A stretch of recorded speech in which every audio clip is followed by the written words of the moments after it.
little fun game. During the movie that I'll be showing in a bit, there is graffiti on screen 2 or 3 times. Oh, wow. How did you get permission? They did not. Gostaria que é mais gelada?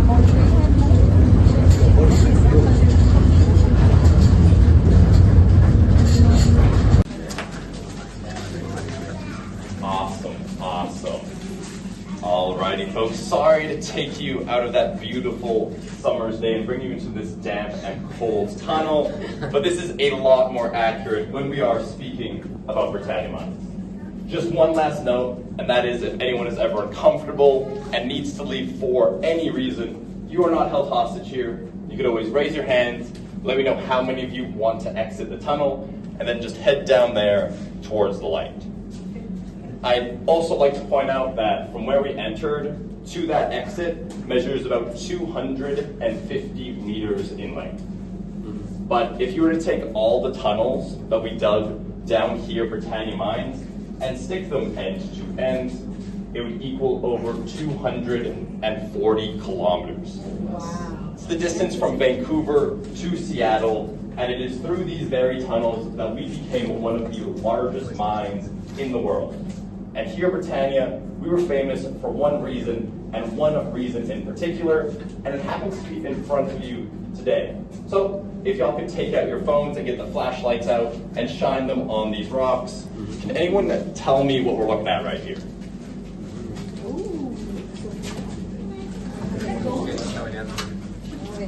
So we'll save guesses for a minute here. Let's look over here.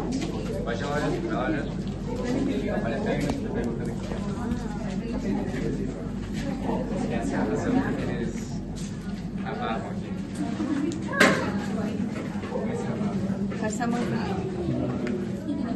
Então era assim que eles achavam, hein? Com luz, será? Reflete na luz, não? Any guesses? Gold? Sadly, this is not gold. If this were gold, I'd probably have stolen it by now. Sorry? Pie chart? Pyrite? Yes.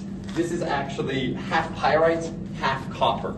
We call it chalcopyrite, meaning, well, with chalco meaning copper, and pyrites being, well, pyrite. Fool's gold, a compound of iron and sulfur. And while this isn't the most exciting thing for us, it's not as valuable as gold, as silver, as diamonds or rubies, it is still incredibly valuable and important for almost everything we do in our everyday lives. Copper wiring powers almost anything with electricity, including the cars you drove up here, the train we rode it on, and the phones you use to flash on these rocks right here. Now, we know copper's super important, and here at Britannia, they excelled at mining, being the largest copper producing mine in the British Commonwealth during the early 20th century. But the process of getting this mineral from the mountain is quite an arduous one. And we're going to go over how they did it here at Britannia today. Now, before you could even begin mining copper, you need to know that it's in this mountain. So when we were coming in off the train, folks, did anyone see those blues and greens on the wall? You saw those blues and greens? That is oxidized copper. The blue is known as azurite, and the green is known as malachite. Both are forms of oxidized copper, and both are very similar to that vibrant green color you may recognize from the Statue of Liberty. But now that we know it's here, we have to start mining it. And here at Britannia, they use the miner's round, consisting of drilling, blasting, and then mucking. And now, way back in 1904, if you were to be a driller, you would be given a very simple tool. We call it a hand drill for self-explanatory reasons. You stick this end into the rock, you take a hammer, and you hit, twist, hit, twist, hit, twist. And you do this every single day for 8 hours a day in order to make a hole multiple feet deep. Now, I've been working on that one for a few months now, and I maybe have half an inch on it. So it's not a very effective tool. You combine this with the fact that early on here at Britannia, when they were choosing which direction to mine, they were mostly going off of sight and vibes alone. They'd go into a tunnel, look at the tunnel wall and be like, hey, I think I see some copper over here. Let's mine in this direction. Now that is an excellent strategy if you want to lose a lot of money. Because Britannia Mines did not make a dime for over a decade of operation. And there are two main issues for that: slow tools and a lack of direction. Now, to fix up that directional issue, they introduced this diamond drill right here in 1910. Now, we call it a diamond drill because the drill bit is studded with diamonds. Now, diamonds are the hardest naturally occurring mineral, and they would use this drill to bore deep into the rock. They go almost 300 feet deep in specific sections, and from this drill, they would collect these cylinders of stone just like this. Now, this is a sample of a core sample, and what they would do is cut it down straight through the middle. They would send one half to the lab and break it down. Then, from that, they'd be able to tell you how much copper, gold, silver, whichever other precious mineral was in that section of rock. Almost like the DNA of the mountain, if you will. Meaning that if you use this diamond drill across your tunnels, across the mountain, you'd essentially have a map of the mountain. And if you knew how to read the map, you can make quite a bit of cash. Still, diamond drills were really expensive, and they used them mostly to pinpoint out where the copper was. Most people still had to use these hand drills, which were incredibly slow. So by the mid-1910s, they finally decided to upgrade, and they introduced this drill just over here.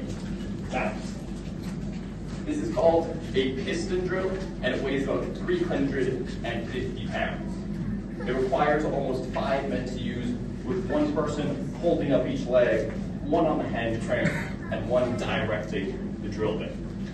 Now, this drill was really powerful, so much so that it often fell directly on top of the workers using it. Now, when it was working, it was obliterating the rock.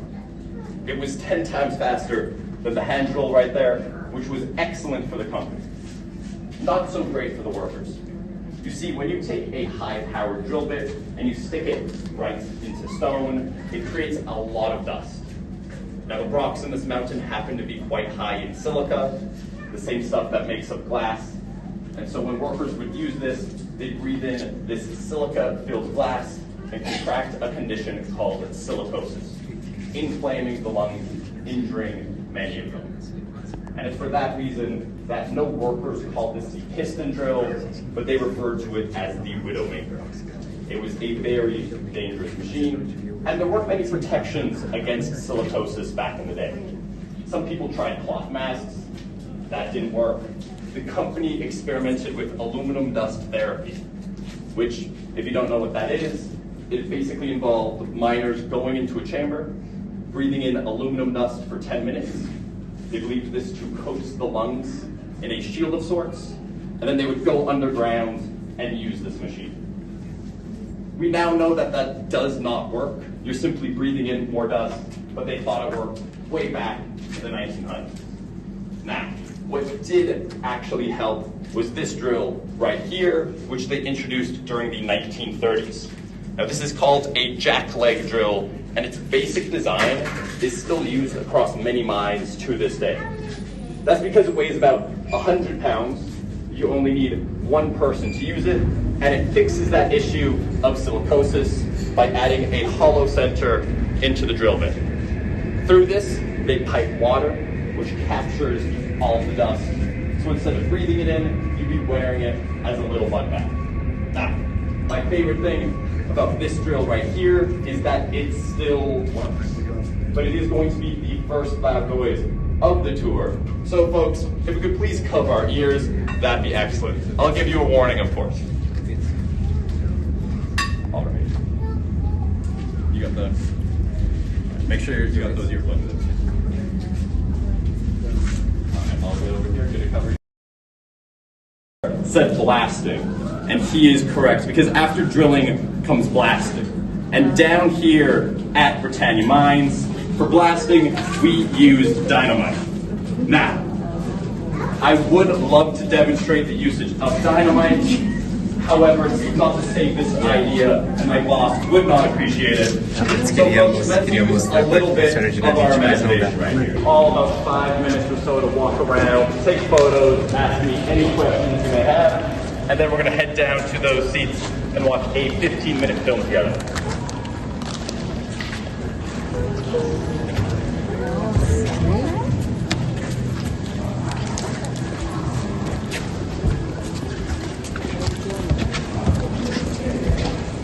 Vou fazer uma foto aqui, todo mundo junto.